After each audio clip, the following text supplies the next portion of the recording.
Hello friends, welcome to మోరే టెహాన్ channel. ఇప్పుడు మనం తక్కువ ఆయిల్తో ఫిష్ ఫ్రై ఎలా చేయాలో చూద్దాం. ముందుగా చేప ముక్కలు తీసుకొని అందులో కొద్దిగా నిమ్మరసం పిండాలి. తర్వాత అందులో కొంచెం క్రిస్టల్ సాల్ట్ వేసుకొని అన్ని ముక్కలకు బాగా పట్టేలాగా పట్టించాలి. ఈ విధంగా అన్ని ముక్కలకు బాగా పట్టించిన తర్వాత అందులో నీళ్లు పోసుకొని ఒక 2 నుంచి 3 సార్లు ప్రతి ఒక్క ముక్క బాగా రుద్దుకొని ఈ విధంగా ఇక్కడ చూపించిన విధంగా కడిగేసుకోవాలి. ఈ విధంగా మొత్తం కడిగేసుకున్న తర్వాత నీళ్లు మొత్తం వంపేసి ఒక రంధ్రాలు ఉన్నటువంటి గిన్నె తీసుకొని అందులో ఒక్కొక్క ముక్క పెట్టుకుంటూ పోవాలన్నమాట. ఈ విధంగా పెట్టుకోవడం వల్ల మనకి ఎక్స్ట్రా వాటర్ ఏదైనా ఉంటే అది మొత్తం డ్రైన్ అయిపోతుంది. తర్వాత ఒక గిన్నె తీసుకొని అందులో కొద్దిగా చింతపండు తీసుకొని అందులో కొంచెం నీళ్లు వేసి నానబెట్టుకోవాలి. చింతపండు బాగా నానిన తర్వాత ఇక్కడ చూపించిన విధంగా బాగా నలిపేసుకొని గుజ్జు మొత్తం ఒక గిన్నెలోకి తీసేసుకోవాలి. అక్కడ వచ్చిన తొక్క ఏదైతే ఉంటుందో అది మొత్తం పడేసేయాలి.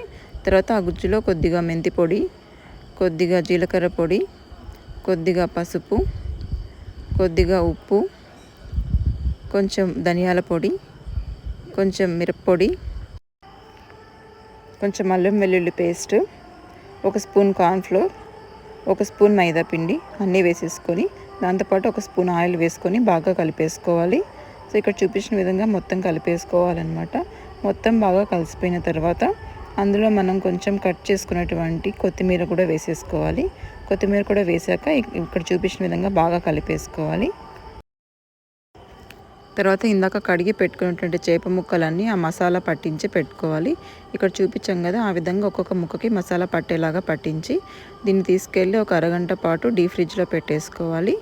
డీప్ ఫ్రిడ్జ్లో పెట్టుకున్న అరగంట తర్వాత ముక్కలన్నీ బయటికి తీస్తే ఈ విధంగా కనిపిస్తాయి. ఇప్పుడు మనకు చేప ముక్కలు ఫ్రై చేసుకోవడానికి రెడీ అయినాయి. సో ఇప్పుడు మనం కడాయి తీసుకొని అందులో 2 నుంచి 3 స్పూన్ల ఆయిల్ వేసుకోవాలి. అందులో ఒక్కొక్క చేప ముక్క ఇక్కడ చూపించినట్లు నిదానంగా అందులో పెట్టేసుకోవాలన్నమాట.